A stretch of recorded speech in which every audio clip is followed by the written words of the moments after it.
ಇನ್ನು ಕೆಲವೊತ್ತ ಹೀನ ಮಸೂರ ಇದೆ, ಅವ್ರು ಏನ್ ನೋಡಿದ್ರು ಚೆನ್ನಾಗಿ ಕಾಣಲ್ಲ. ಸೊ ಯಾವುದನ್ನು ಆ ತರ ಮಸೂರಗಳಿಂದ ಆ ತರ ದರ್ಪಣಗಳಿಂದ ನೋಡಬೇಡಿ. ಎಲ್ಲವನ್ನೂ ಇದ್ದಂಗೆ ನೋಡೋ ಪರಿಪಾಠ ಮಾಡಿಕೊಂಡು ಎಲ್ಲ ಕಡೆ ಸಂತೋಷನ ಹೀರ್ಕೊಂಡು, ಹಂಸ ಕ್ಷೀರ ನ್ಯಾಯದಲ್ಲಿ ಹಂಸ ಏನ್ ಹೀರ್ಕೊಳುತ್ತೆ?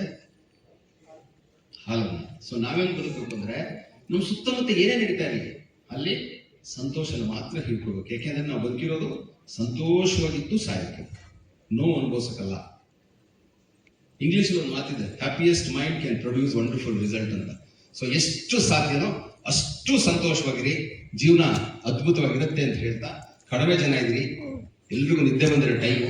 ನಾನು ಇನ್ನೂ ಜಾಸ್ತಿ ಹೊತ್ತು ನಿಮಗೆ ಬೋರ್ ಹೊಡಿಸ್ದೆ, ನನ್ನ ಮಾತನ್ನ ನಿಮಗೆ ಮುಗಿಸ್ಬೇಕು ಅಂತ ಅನ್ಕೋತಾ ಇದ್ದೀನಿ. ಮತ್ತೊಂದು ಕಿವಿ ಮಾತೇನಪ್ಪ ಅಂತಂದ್ರೆ, ದಯವಿಟ್ಟು ನಗುನಗ್ತಾ ಇರಿ, ಸಂತೋಷನ ಹಂಚಿ. ನೀವಿದ್ದಲ್ಲಿ ನಗು ಇರಬೇಕು, ನೀವು ಹೋದಲ್ಲೆಲ್ಲ ನಗು ಎಲ್ಲರ ಮುಖದಲ್ಲಿ ಬರಬೇಕು. ಆ ಥರ ಬದುಕಿದ್ರೆ ಬದುಕಿಗೊಂದು ಅದ್ಭುತ ಬೆಲೆ ಸಿಗುತ್ತೆ, ಬದುಕಿಗೊಂದು ಅದ್ಭುತವಾದ ಅರ್ಥ ಸಿಗುತ್ತೆ ಅಂತ ಹೇಳ್ತಾ, ನಿಮ್ಮೆಲ್ಲರೂ ನನ್ನನ್ನು 1-1/4 ಗಂಟೆ ಅಥವಾ 1.5 ಗಂಟೆ ನನ್ನ ಮಾತುಗಳನ್ನು ಕೇಳಿ, ನಾನು ಕೊಟ್ಟ ಹಿಂಸೆಗಳನ್ನು ತಡ್ಕೊಂಡು, ಇನ್ನೂ ಕೆಲವರು ನಗ್ನಗ್ತಾ ಕೂತಿದ್ದೀರಿ, ಇನ್ನು ಕೆಲವರು ಒಂದು ಒಳ್ಳೆ ಸಮಾಧಾನ ಸದ್ಯ ಮುಗಿಸಿದ್ನಲ್ಲ ಅಂತ.